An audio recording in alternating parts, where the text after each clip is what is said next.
It goes. Alrighty, well, hello everyone. Welcome to another edition of One Plus One, your place for inconvenient truth telling and myth busting. And on the program, we welcome back our returning champion and good friend to the show. Uh, I believe he's the guest we've had the most on the show, Yves Engler.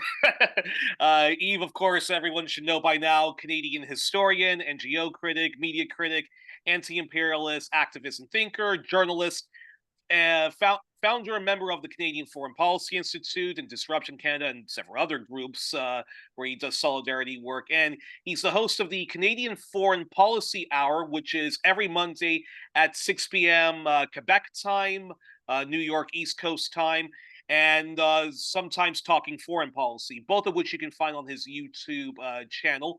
But do subscribe to his website so that you not only get Yves' articles, but that you also can, get an invite to the Canadian Foreign Policy Hour, and you will be able to, and if you're lucky enough, you'll be able to ask Yves questions afterwards. So, first off, Yves, welcome back to the show. Thanks for having me, and I'm happy to hear that you're feeling better. Thank you, and also I have to say two condolences.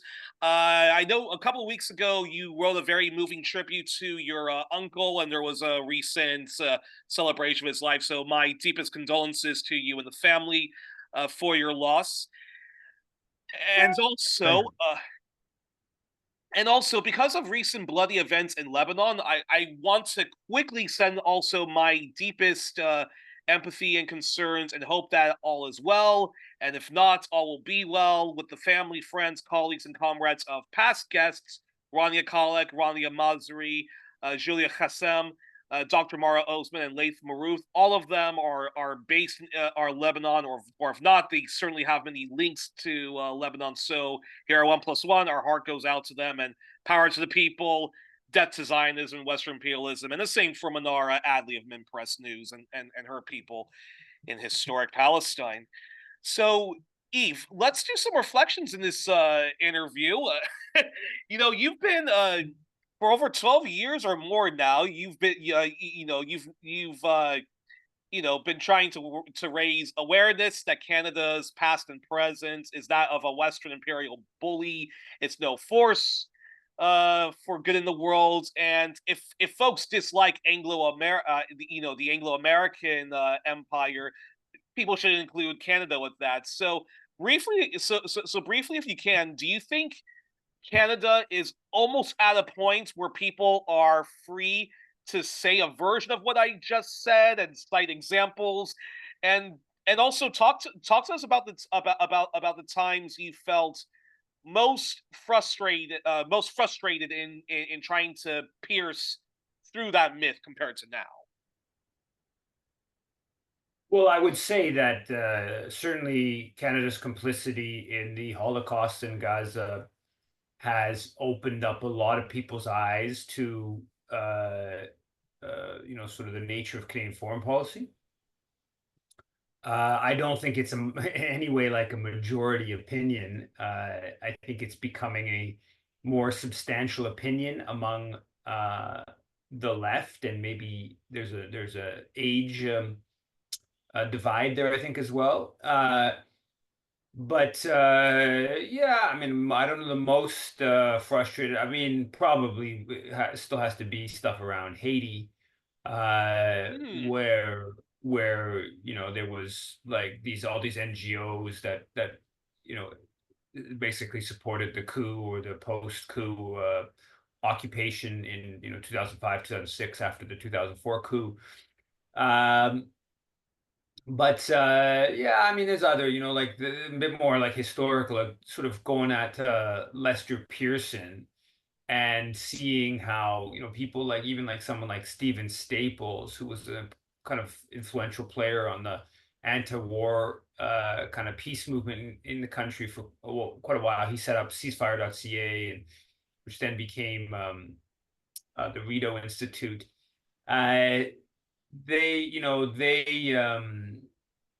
it's yeah, I mean, they were really like actively involved in mythologizing Lester Pearson, and upholding peacekeeping as just a benevolent exercise, and that was obviously, I guess, frustrating to challenge. But some of that was imperialism was just sort of historical, so it wasn't really painful in the same sense of seeing people being killed in Haiti after the coup and these NGOs backing it. That's a bit of a different kind of like emotionally more angering to sort of observe. But yeah, I think there's no doubt that there is a lot more criticism of Canadian foreign policy. Probably in the past 11 months, it wouldn't surprise me if you looked at it. You'd find that there's as many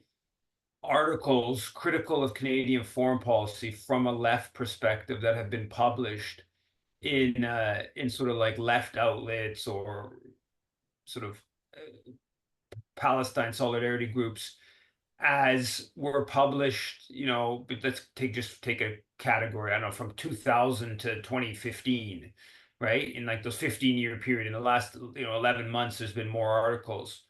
I don't know how far and wide those articles are impacting consciousness, but they are clearly impacting consciousness. Uh, and so that's something different. That's something that comes out of this mass movement. That's something that comes out of, quite frankly, like the decades of organizing that laid the groundwork for this mass movement over the past 11 months. Yeah.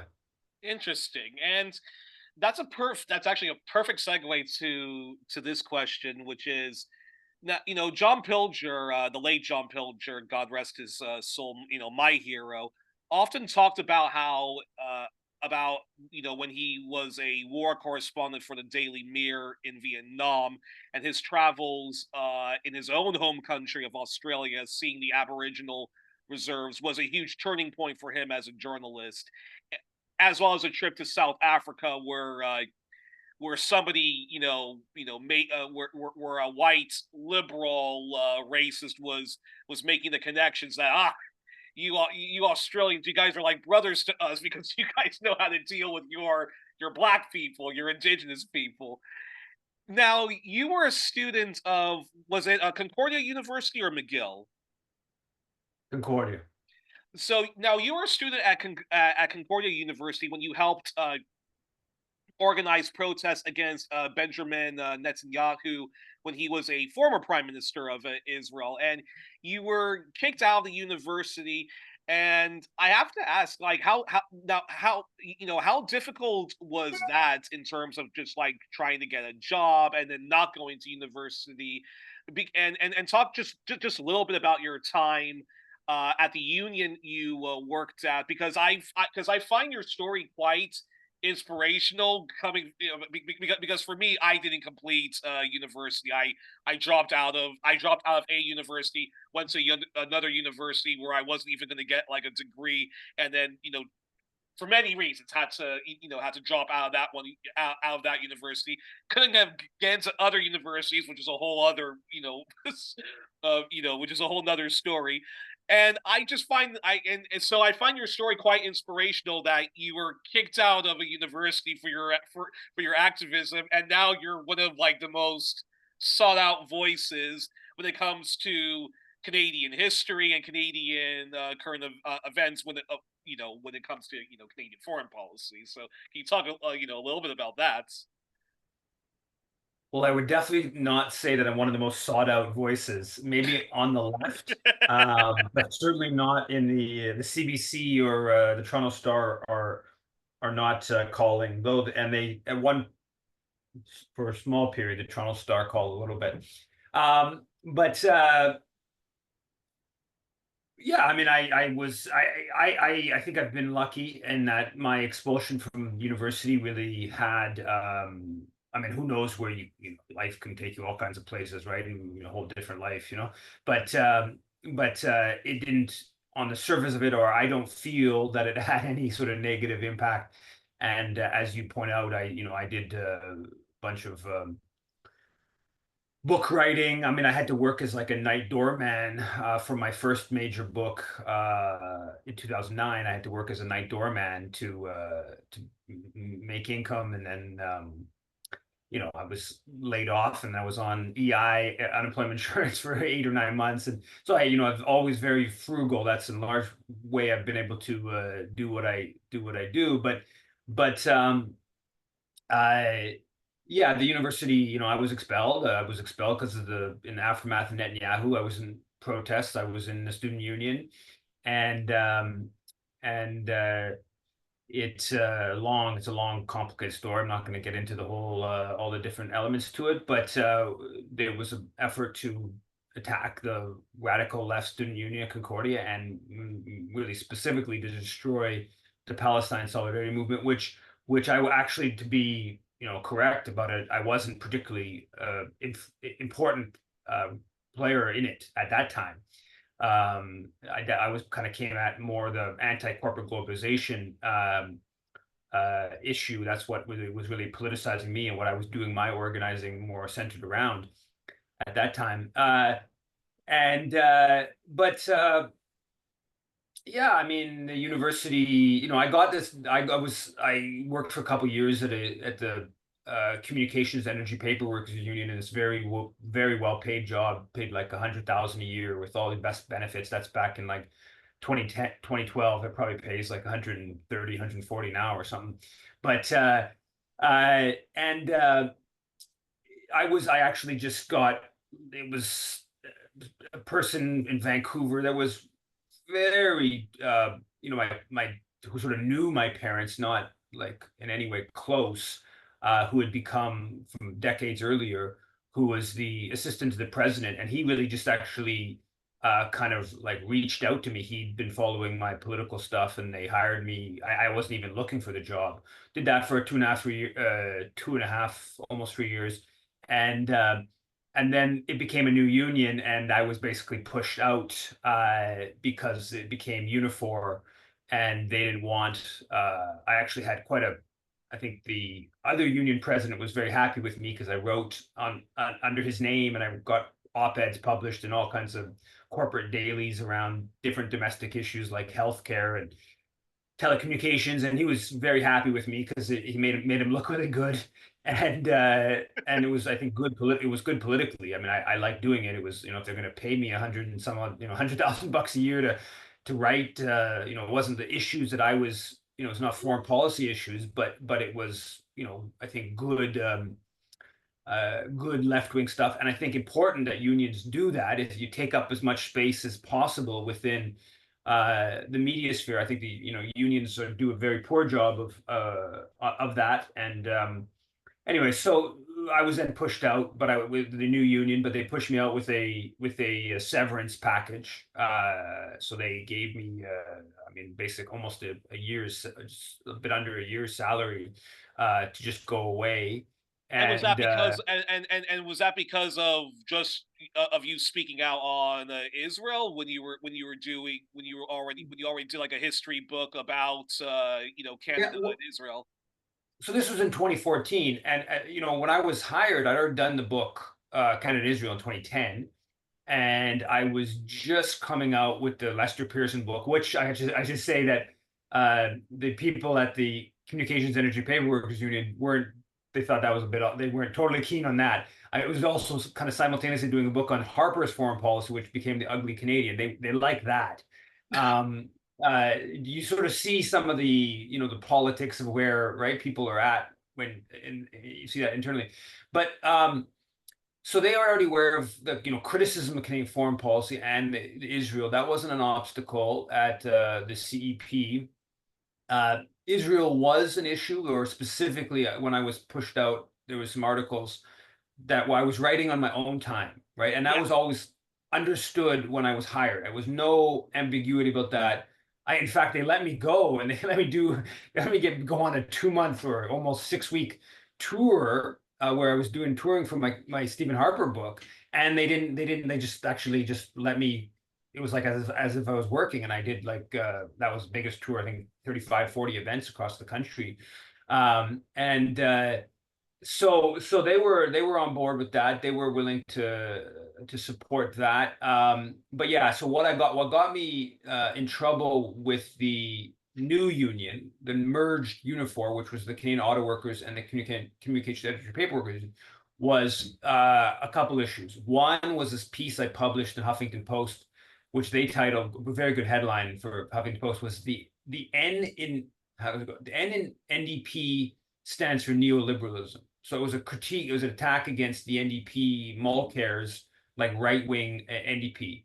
The Uh-huh. other thing they got angry about with it was an article because I'd written a book about cars, right? And I wrote an article. I can't even remember what the specific, but it was critical of the private automobile, which I that I'd already published as well. I published that in Bianca and I published that in 2011, I believe that One of my was came favorite out. books of yours, by the way. I love that book, and it's criminally underrated.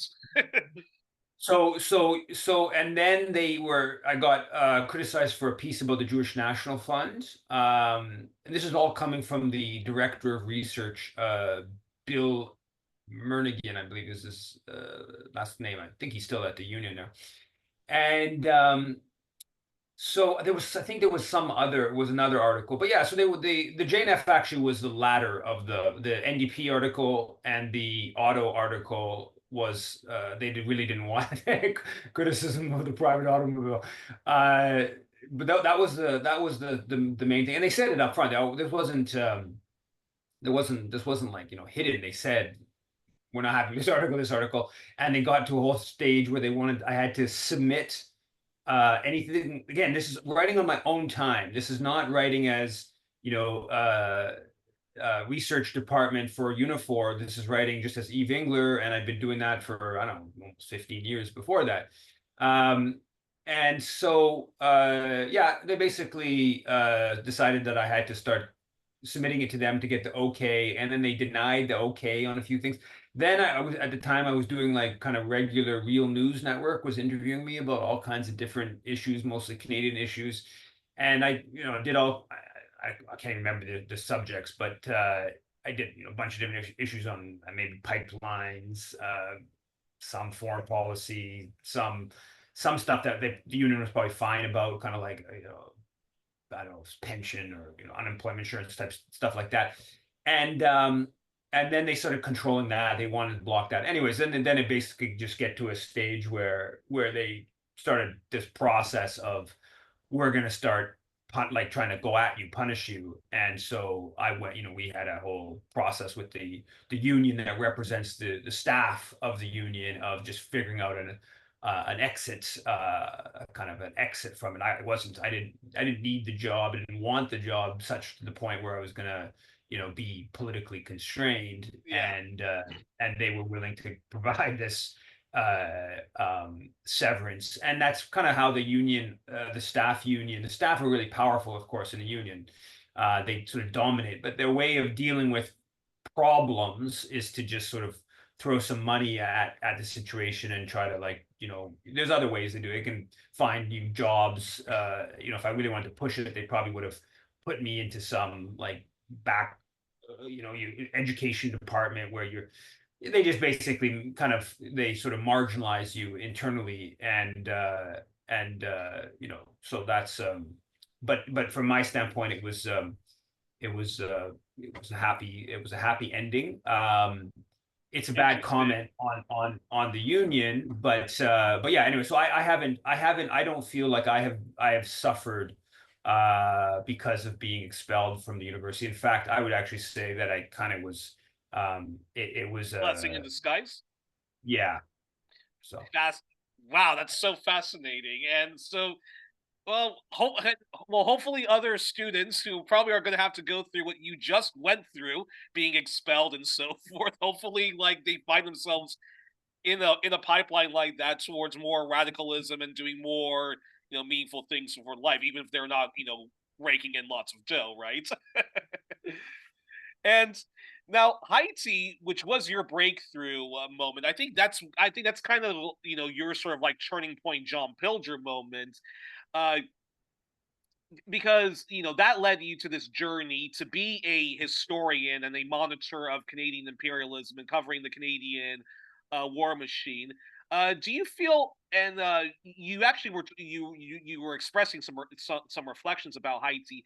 Do you feel many of the propaganda regarding Haiti has been vanquished, not least Canada's reactionary role in Haitian affairs?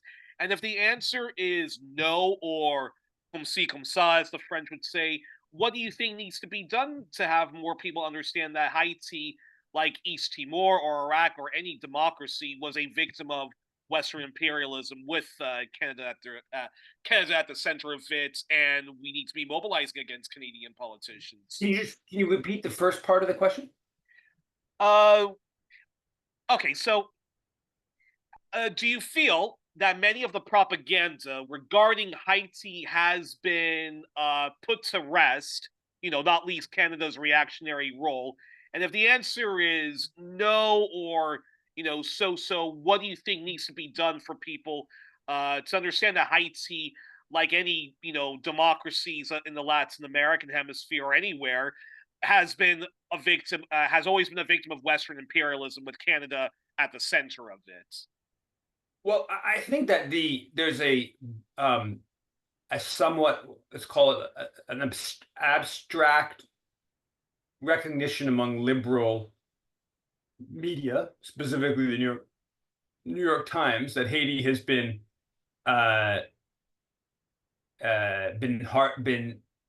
mistreated. Let's call it that. Let's frame it that way. And but I don't think by the U.S. and France. Canada kind of seeps in tangentially. I think the vast majority of Canadians don't think Canada's treating Haiti poorly. They think Canada's treating Haiti well, and we're actually, trying to help. Um, so there is a sort of some kind of general, that when I forgot what prompted it, but 2 years ago something happened in Haiti, and the Journal de Montréal, they have, which is the most widely read paper in Quebec, they had, and it considered sort of like and it would be sort of considered a kind of trashy paper. It isn't not trashy like the English Canadian papers, but it's clearly, it's quite right wing, but it's a little bit more serious than sort of the Toronto Sun and some of the more trashy kind of Tabloids, yeah. English kind of tabloids. But it did a whole thing on the debt of independence, right? This full page. They do this debt of independence, breaking down what, or the ransom of independence that Haiti was forced to pay. So that's like the fact that they feel the need to kind of include that when some incident of some political, maybe it was assassination of Jovenel Moise, which I guess was about 3 years ago now. I'm not sure. But yeah, so there's something like, and then obviously that New York Times series there that came out maybe a year ago. You're in maybe the early part of last summer, which was good historical stuff. Which I wrote about at the time.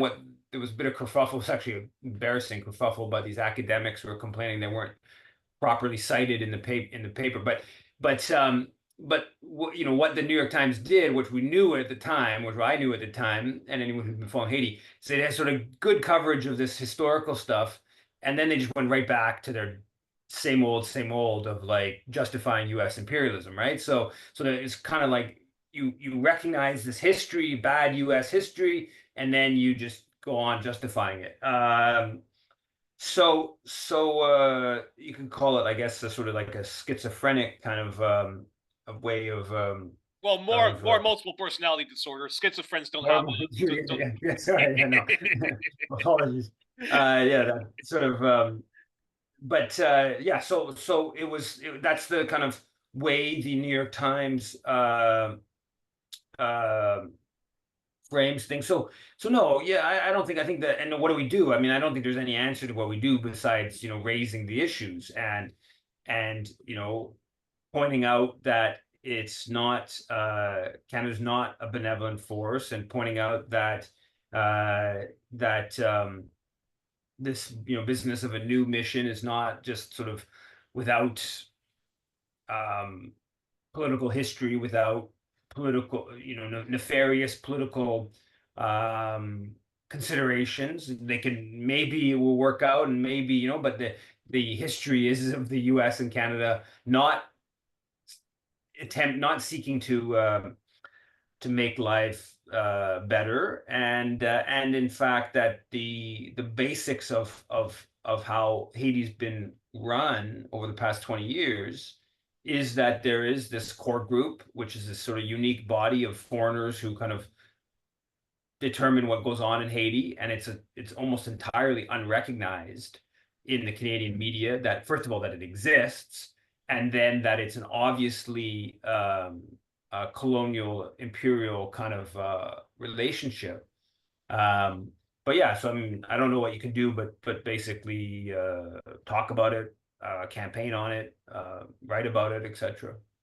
And in your book, Canada and Africa 300 Years of Aid and Exploitation, what inspired you to tackle on what's often called the very complex continent of Africa? And, was being married to Bianca and having visited the continent a couple of times, did that sort of, inspire you well, was that one inspiration for you to write that book and study Canada's influence on Africa? Not really. I mean, it really it mostly just flows from the political project that came out of researching for the Black Book of Canadian Foreign Policy in 2009.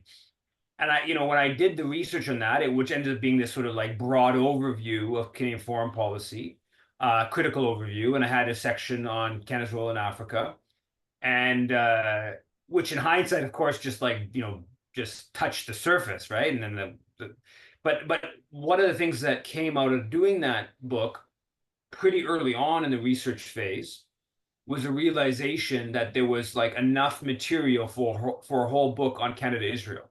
So I don't remember exactly, but like I started researching in 2006, and by the end of 2006, I already realized that what I think on this Israel issue, I'm going to have a section on Israel in this book, but I'm not going to really go all the way in because I can just tell this is going to, it would end up being, a book in itself. So I kind of like left a bit of that aside, and then I published a year later, I published Canada Israel Building Apartheid. And then also, I think within that process, somebody raised the idea of something about Lester Pearson, right? So, like, sort of whole book just on Lester Pearson, and so even when I was doing the Black Book, I already had that kind of in the back of my mind, and did that, and then kind of got sidetracked with Stephen Harper. I mean, sidetracked in the sense that it was more current foreign policy. Yeah. Did a Stephen Harper book and so I don't exactly remember when at what point I like said, hey, I should do a book about Canada Africa. I know it was multiple years before the book appears, and even substantially before I start really researching the book in a concentrated way. Obviously, all the research I've been doing since I guess around 2006, when I really got going with the Black Book came foreign policy, all that or parts of that were background for the Africa book, but I wasn't, being framed in that way. I don't know. So at some point I realized that. So no, I hadn't been to the continent before beginning the research and the plan to write that book. Oh wow. And Okay. no, yeah, and I just yeah, just started sort of, researching. I don't remember, maybe in 2012 or something like that. I guess probably when I started get it going. And I remember starting doing when I was in Ottawa. So probably 2013. And like the other projects, it's um, there's like you have to there's a general historical element to it of just sort of learning about different historical events with no, sort of no Canada angle to it, and then there's the process of like learning the Canadian angle to it, and that book was I would say that's probably the book where I was most thorough in the research. Like I, that was I mean, for instance, um, I remember, Nadia Housefather, who was then a PhD student friend at Concordia. She probably ordered like hundreds and hundreds of documents from interlibrary loan, which came from all universities. I think somewhere even in Europe, but all a bunch of American, all across Canada. And so I couldn't get them. She'd give me her card so I could go take books out of Concordia, and I could borrow a card and give it back to her and this and that, whatever. But when it came to the actual interlibrary loan, she had to personally go to the desk to get the documents, right? And so I was just like having to be coordinating with her to meet her down at the library, like we did that dozens of times. So props to her for really helping out on that. I got down into like all these like missionary like sort of uh, diaries or whatever of their time, like from late 1800s, early 1900s, Canadian missionaries doing this or that. So it was a really that was a really thorough research process, and it's quite honestly something that I don't see myself doing again. It's just not, maybe when like kids are no longer around, but it's just not. It's just so much work that to do that when you have kids, certainly young kids, is it's not a realistic thing to do. I have to say this. What I really liked about your book on Canadian African relations was I felt you really demolished the myth that Africans are incapable of governing themselves, that it's all Africa's fault that they've been unable to advance themselves as modern economies due to sectarianism, chronic corruption, the grotesque wars and violence that Africa has inflicted on itself. Now, certainly those forces one can't overlook, but I felt when reading your book, you did a really good job indicting not just Canada, but the Western dominated global system of capitalism, because I felt your book really showed that even if you have like a stable African government and someone wants to do much needed reforms or do bold actions to alleviate poverty and whatnot, it's Western dominated institutions or policies our Western government pushes that simply blocks Africa from developing itself and forcibly making whatever government pursues policies which are counterproductive to the people. And I just, yeah, so these nations and similar ones simply don't have any sovereignty over their own over their own affairs. And I just felt that, yeah, in the end of the day, I think you really just show that the West, yes, is the roots of like evil in Africa, its underdevelopment. So and I also feel that you do the same thing when you write about Haiti. So I feel like John Pilger, you've done a very good job in invoking compassion for the victims of Western imperialism. Your response. Well, I mean, I think that, yeah, I mean, I think that, you when you look at, with regards to the African continent, I think that there is a certain kind of recognition, obviously, of British, French, colonialism and stuff like that. And when you start looking at how much Canada played a role in it, it shows you just like kind of how intense really the imperial colonial project system was and is. And so that indirectly makes it the very hard to sustain the argument that it's just, oh, it's African lack of dysfunction or whatever. And so but but uh but and also I think with there's people sometimes try to kind of suggest that there was sort of like a kind of end of colonialism. And Yes. there was an end of colonialism. There was, in a formal sense, but it's really pretty murky in terms of where that line, like, you're right, and the obvious, or a couple of the main Canadian ones to show how it didn't really end, which is like the ousters of the independence leaders, like the most egregious example, Patrice Lumumba. And so and Canada played a big role in that, and then Kwame Nkrumah. Um, uh, so uh, it just sort of you know, it just shows you that like it didn't ever really end. Yes, it's not as extreme, it's not as direct as 50 years ago. But there's the forces of outside manipulation, with Canada being uh important secondary player, and some countries not just secondary. Um, is significant. So I think, yeah, I think that, in terms of that, from an African perspective, I think the book does provide a bit of a contribution to uh, just sort of like further undercutting that idea. From a Canadian perspective, I think it's a I mean, I don't want I don't want to be boastful, but I think it's like far and away the best book on Canada's role in Africa. And there's a Oh, it number of is. others, It is. there's a number of others that came out around that time that were like from these academics who were sort of like, they were sort of like, because usually they sort of, okay, Africa's been, hard done by. They would sort of but then when you delve into like what they actually say and how kind of friendly they are to Canada, it's a little bit comical, really. Um, but yeah, it's and the cost, or the toll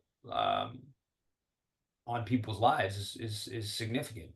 I would say in Haiti, it's a little bit of a clearer one-to-one, and I've interacted a little bit more at a personal level of seeing the victims of Canadian coup policy, and um, um, you know seeing people who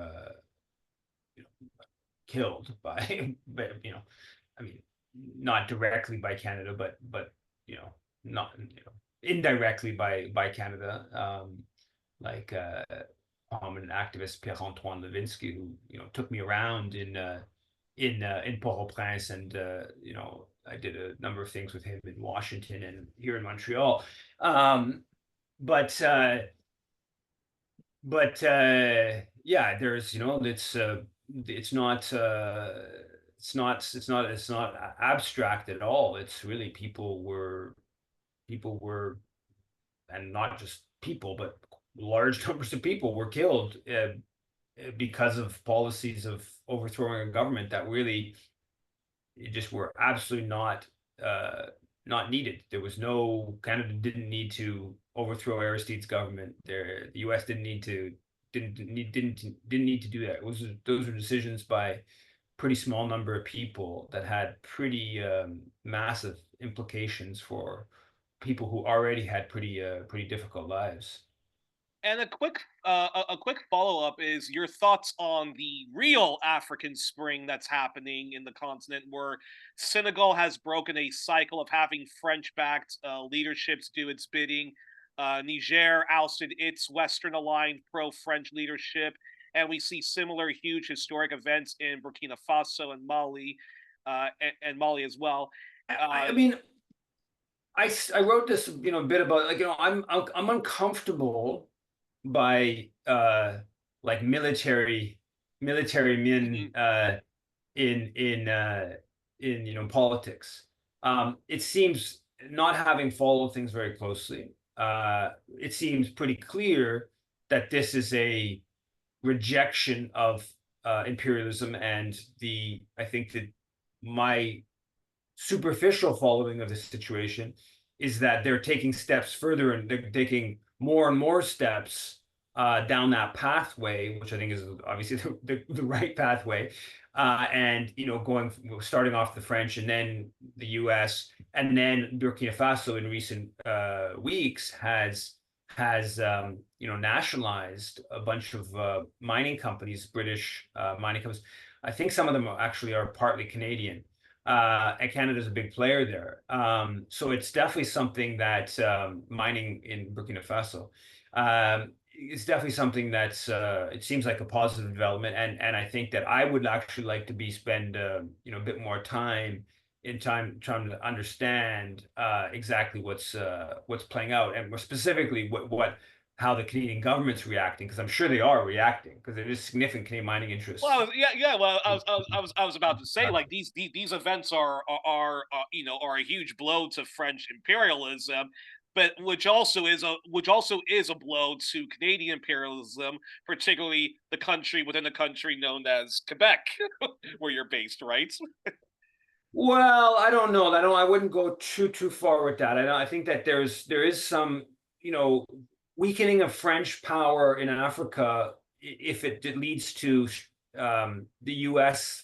Uh, taking over is not necessarily that can be the Canadian government can see that positively, and there's some indication on with regards to Rwanda that that was a little bit of what was going on in the early 1990s, is that the U.S. was turning against the French influence in Rwanda, and Canada, Ottawa was happy to kind of help the Americans on that. So that's why when I've seen some of the developments that started off with kind of like anti-French, which I obviously support, but then taking also the next, like moving further and going asking the Americans to leave, that to me is a sign that this is a more I guess genuine or thorough kind of anti-imperialist type kind of politics of these leaders. So we'll have to keep monitoring. We'll have to definitely keep monitoring. That's the events that are unfolding. And you've written a book on Lester Pearson, the former Prime Minister of Canada and the leader of the Liberal Party. You did a book on the Stephen Harper years, and you did a book on the current Justin Trudeau years, and you did a book speaking out on the Canadian left's complicity, active role, or deadly silence in conserving the system of imperialism, which Lenin says is the highest stage of capitalism.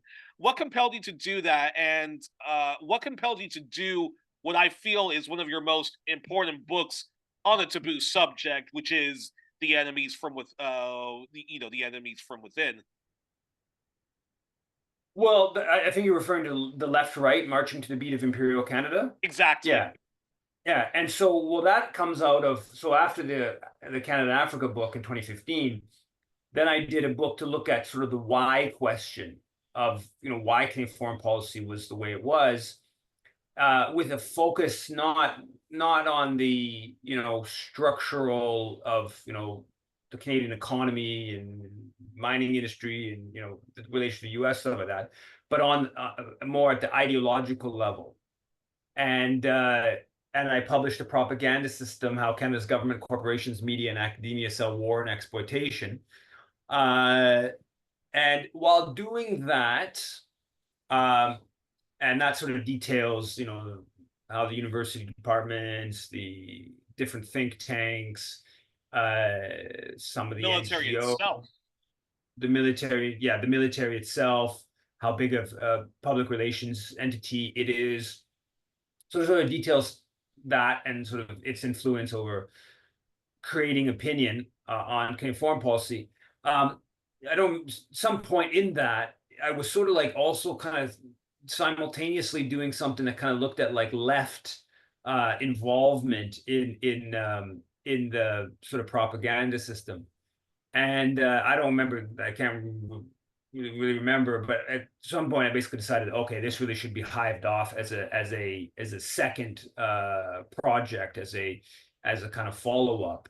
And it wasn't like new to me, the left. That was one of the things we saw with Haiti.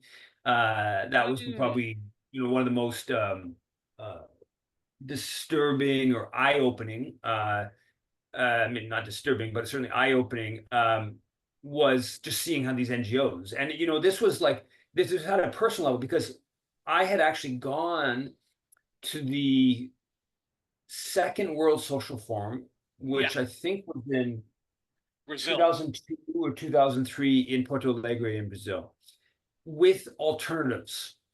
is Alternatives was this Montreal NGO that I don't remember exactly all the how, but anyways, person who worked for Alternatives kind of hived off this student kind of effort. We were going there to try to organize a continent-wide student strike against the free trade area of the Americas, because Quebec City was in 2001, and then there was going to be, so yeah, it must have been it was in 2002, because there was the follow-up summit happening in Ecuador. I think it was on Halloween, October 31st of 2002. And so we were trying to organize a continent-wide student strike against the FTA. And so I went with this delegation that this person who worked for Alternatives kind of organized, of Quebec sort of student activists. So I had this, like, I wasn't tied to Alternatives in any significant way, but I, gone to their offices a few times, few meetings, sort of, had a good positive sentiment towards the organization. It was pretty superficial, but had a positive sentiment. And then when the coup happens in Haiti, it was like, and Alternatives framed themselves as like left wing, right? They claimed they cited Chomsky and Naomi Klein as people who were like their supporters or this or that. And so then they were realizing, like, oh yeah, and so after going to Haiti in late 2004, so about 9 months after the coup, I submitted a piece to the Alternatives paper. And the Alternatives paper was a supplement at that time. It was a supplement in Le Devoir, which is a sort of intellectual a daily in Montreal, in Quebec. So submit this piece about going to Haiti, and they translate it. The person translates it, and then, like, it's all good to go. So I mean, they translate it, so they put a fair bit of resource through, and then it just doesn't appear. And it's just like, well, what happened? It was all lit up, and so that starts me kind of like sort of looking into actual Alternatives position on Haiti, and already people in the Haitian community are talking about these NGOs, and I kind of heard this, and it didn't really mean much to me. But then I just sort of the whole process of seeing this and going, oh wow, all these NGOs had completely justified the coup, and we're even got, I mean, it got wild in some cases. They got total service of I mean, service of just killing pro-democracy people in the slums. I mean, like, some of the worst kind of some of the most anti-left thing you can possibly imagine. And anyway, so I had an idea of left Canadian complicity and imperialism. This was not a new idea when doing the left-right marching to the Beat of Imperial Canada book. But I think what that book added to things was it.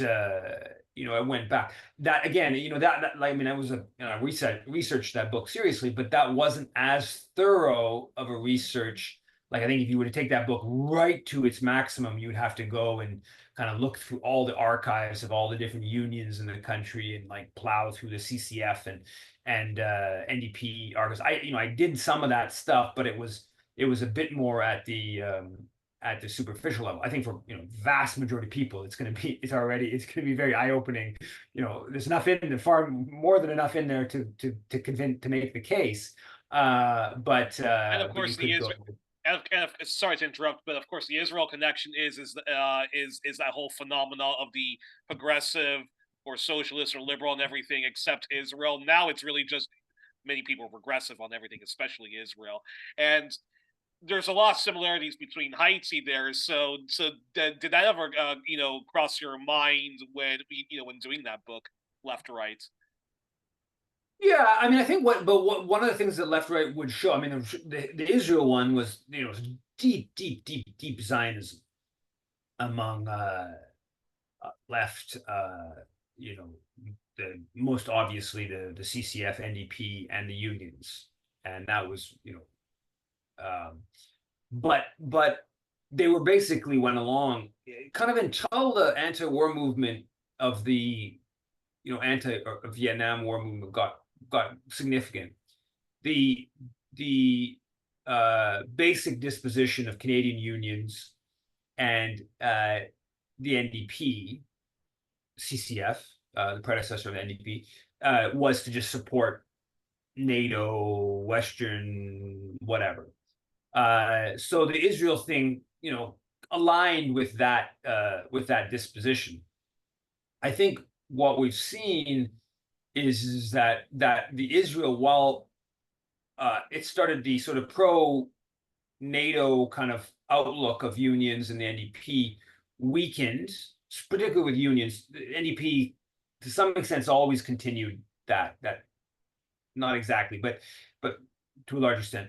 The unions, it started weakening. The Israel thing, the divide got bigger and bigger, where they still stuck to a very pro-Israel perspective, even as they were starting to become kind of like critical of the US empire. And I think what we're seeing now is that the unions have now they're now, the official position of most of the unions, they don't do enough on the issue, but the official position is to be critical of Israel, and that legacy of progressive, except for Palestine, has dissipated. And there was there's important figures, right? Like there are people like mostly Jewish, people like the Lewises, Stephen Lewis, and his father, and the whole family, really. Michelle Landsberg, Stephen Lewis's wife, and we're all very Zionistic, but not very but Zionistic, but not very, very, very Zionistic. Yeah, like just totally like rabid. And you see that change with Naomi Klein and Avi Lewis, the sort of the next generation, that there's a break that happens there now. I think, I don't know. I know Michelle Landsberg and Stephen Lewis are very old, so I don't know how engaged. I don't think they're very engaged in political affairs anymore. But I think they have, they to the extent they are engaged, they want to distance themselves from their history. But it's yeah, there's that history that's shifted. And but there's still the basic outline of the unions is to be, and even more so with the NDP, is to basically go along with NATO unless there's a big activist movement forcing in a different direction, right? And you see that with the proxy war. You see that with China. The NDP's, is NDP foreign critic Heather McPherson is worse on China and even maybe on and Ukraine than Trudeau is.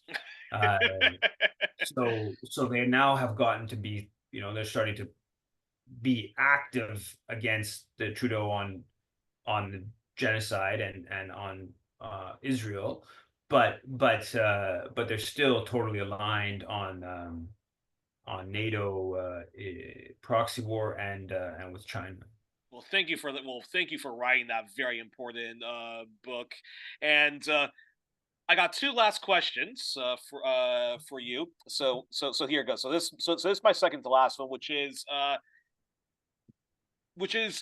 to the present. Do you feel the movement, you and others who have been on this show, whether it's Dimitri Lascaris, whether it's Richard Sanders, Tyler Shipley, Petza, who did a great docu series Truth to the Powerless, Aidan Jonah, the founder of the Canada Files, Arnold August, Jay Watts, Ken Stone, and countless others, are we getting closer to finally achieving smashing the myth that Canada is and always has been an imperial state abroad tied to Anglo-American power? And if not, briefly, if it's possible, what do you think has to be done more to, smash the myth and advance the truth-telling movement?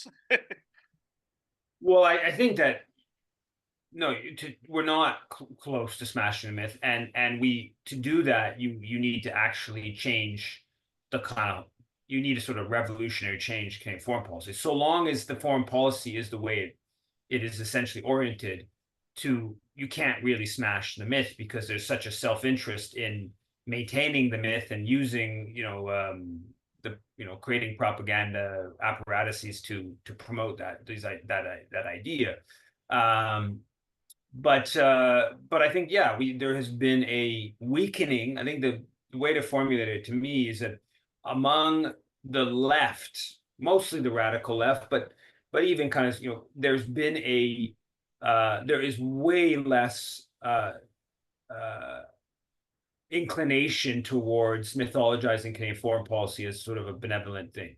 That I've seen that play out in over the past handful of years, where there's now this sort of like recognition.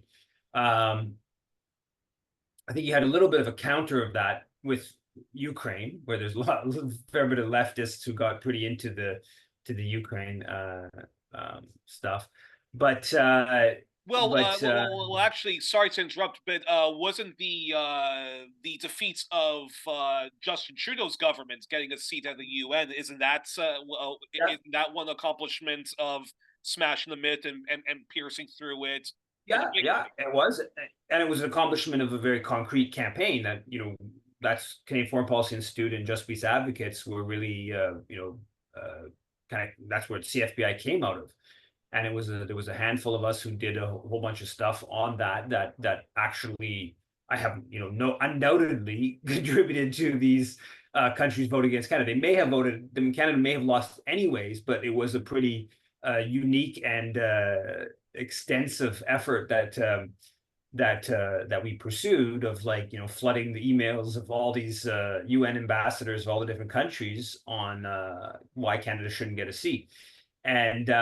And then it had that positive ripple effect where it rattles people within Canada being like, oh, the world is voting against us. Lots of people didn't bother digging much deeper, but it confirms to those who are like, oh, who are critical of Canadian foreign policy, it confirms that it's Canadian foreign policy really is that bad. The world is rejecting Canada again. And we were able to use that moment to put in some critical ideas of Canadian foreign policy.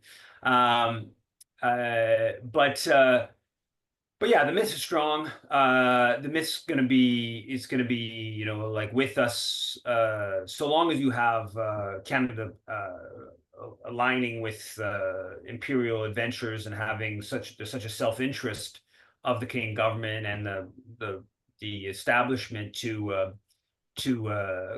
convince the public to go along with all this warfare and brutality and whatever, then there's going to be the myth's going to be with us. The question is how much influence is it going to have, and starting with the sort of more progressive end of the spectrum. Here's hoping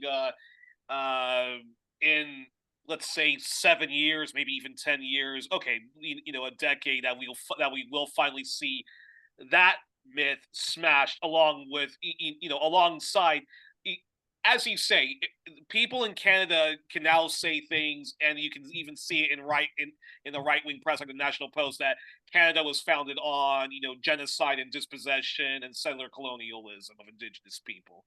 Here's hoping that Canadian foreign policy is just Canada aligned with the Anglo-American Empire and advancing the interests of corporations. Here's hoping that will happen. Give it a decade. Final question, Yves, is this: Uh, do you think Canada will ever have its own George Carlin, Bill Hicks, or Lee Camp, or several rock bands or even rap acts that attack not only the injustices within Canada's borders, but the crimes against humanity Canada does overseas? Why not, maybe, or what? Yeah, I'm curious. I'm curious your response to that. I don't know. I heard George Carlin. Bill I didn't Hicks hear and that Lee name. Camp. Oh, okay. Okay. Yeah, it's possible. I mean, there's a group like Propagandy. You Yes, I familiar? know. Yeah, I know punk bands. They were very involved. People in Propagandy were quite involved in the Haiti stuff, and they organized my book launch in Winnipeg, and so they helped promote the Black Book of Canadian Foreign Policy launch, and they helped promote George helped promote. They used help promote the book, and I don't know, they put it on the front cover when they did one of the Exclaim, I think it was. They put They made sure to have the book with them when it's a music magazine or whatever. They made sure to, sort of have the book with them got it into the shot and sort of, whatever, sort of promotion like that. Wow, So, that's so awesome. That's cool. yeah, so I think there's, some of that. I mean, I think you run into the bigger issue where, Canada's viewed as always this, secondary player and sort of focuses on the US, and which makes sense at one level.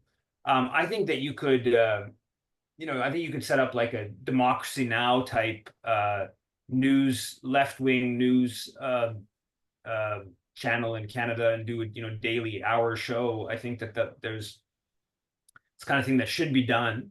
But yeah, it's all these things are they're a lot of work. There's the online enables some of this stuff, but it's still a lot of work of people devoting their whole life really realistically to getting something like that off the ground and making it sustainable. Well, if any of our listeners and readers are watching and you are from Canada, and I do know that demographics, a lot of people who watch this show are largely Canadian, hey, do it, do it. Let's do it. Let's try to convince Dimitri to sell his place in Greece and come back to Canada full time to do something like that. And if anyone's hiring, like, hey, I would probably be the first person to emigrate to Canada just to speak out on Canada's real role in the world, as opposed to being Neil Young and Aaron Matze and moving to the US and being involved in American left movement. So here's hoping, right, right, Yves? Alrighty, well, we were joined on this special edition of 1+1, our All Things Canada edition, celebrating the work and the life of Yves Engler. And Yves, please keep at it. He's a historian, anti-imperialist thinker, an activist, NGO critic, media critic, founder of the Canadian Foreign Policy Institute, member of Disruption Canada, and he's the author of all of these fantastic books. Playing Left Wing, from Rink Rat to Student Politics, Canada and Haiti, Waging a War on the Poor Majority, which he co-wrote with Anthony Fenton, The Black Book of Canadian Foreign Policy, Canada and Israel, Building Apartheid, Canada and Africa, 300 Years of Aid and Exploitation, A Propaganda System, how Canada's government, corporations, media, and academia sell war and exploitation, Lester Pearson's Peacekeeping, The Truth May Hurt, The Ugly Canadian, Stephen Harper's Foreign Policy, Left Right Marching to the Beat of Imperial Canada, House of Mirrors, Justin Trudeau's Foreign Policy, Stand on Guard for Whom, A People's History of the Canadian Military, and his latest book is Canada's Long Fight Against Democracy, which he wrote with Owen Schock, and we cannot forget Stop Signs, Cars and Capitalism on the Road to Economic, Social, and Ecological Decay, which he wrote with the wonderful Bianca Bugeni, his wife, formerly of LEAP, and the former director of the Canadian Foreign Policy Institute. Yves, thank you so much, as always, for taking the time to come on the program. And how many episodes do you have of the Canadian Foreign Policy Hour? I think it's something around like 135. 135. Happy 135, folks. Subscribe to Yves Engler so that you can get an invitation to watch Yves live doing this. You could also donate to Yves, and please get all of his books. And one last thing, if you are in Canada, ask your public libraries to get Yves' books. And if you're internationally, please ask your libraries to get Yves' books. And you can also now donate to 1+1. So please donate generously to 1+1 and share widely. Yves, again, keep up the great work, and looking forward to seeing you Monday when you do the show. Thanks for doing this. I give my best to the family. Okay.